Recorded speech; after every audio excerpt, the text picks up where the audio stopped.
কোটা সংস্কারের দাবিতে রাজধানী সহ দেশের বিভিন্ন এলাকায় বাংলা ব্লকেট কর্মসূচি পালন করছে শিক্ষার্থীরা। সড়ক, মহাসড়ক ও রেলপথ অবরোধের ভোগান্তিতে পড়েছে সাধারণ মানুষ। এমন পরিস্থিতিতে কোটা নিয়ে হাইকোর্টের রায়সহ সব পক্ষের উপর 4 সপ্তাহের স্থিতাবস্থা জারি করেছে আপিল বিভাগ। সর্বোচ্চ আদালতের এমন সিদ্ধান্তের পর বুধবার দুপুরে ধানমন্ডিতে আওয়ামী লীগ সভাপতি রাজনৈতিক কার্যালয়ে কথা বলেন দলের সাধারণ সম্পাদক ওবায়দুল কাদের। আদালতের নির্দেশনা মেনে শিক্ষার্থীদের ক্লাসে ফিরে যাওয়ার আহ্বান জানান তিনি।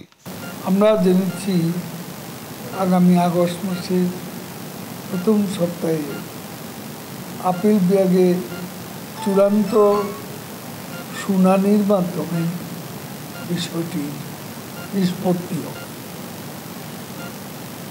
আমরা ততদিনে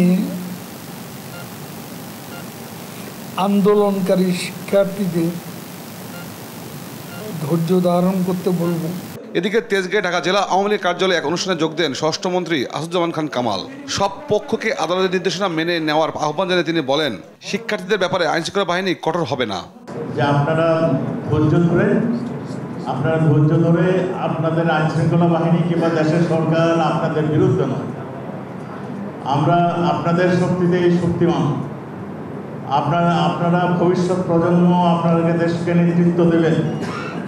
আপনাদের ধৈর্য, আপনাদের জ্ঞান, আপনাদের সব কিছুই থাকতে হবে। আপনারা এইরকমভাবে যদি রাস্তায় বসে পড়েন তাহলে তো জনগণের দুর্ভোগ হবে। আন্দোলনকারীদের ধৈর্য ধরার আহ্বান জানিয়ে স্বরাষ্ট্রমন্ত্রী বলেন, রাস্তা বন্ধ হলে সাধারণ মানুষকে ভোগান্তি পোহাতে হয়। তাদেরকে বুঝতে হবে। তৌফিক মাহমুদ মুন্না, দেশ টিভি, ঢাকা।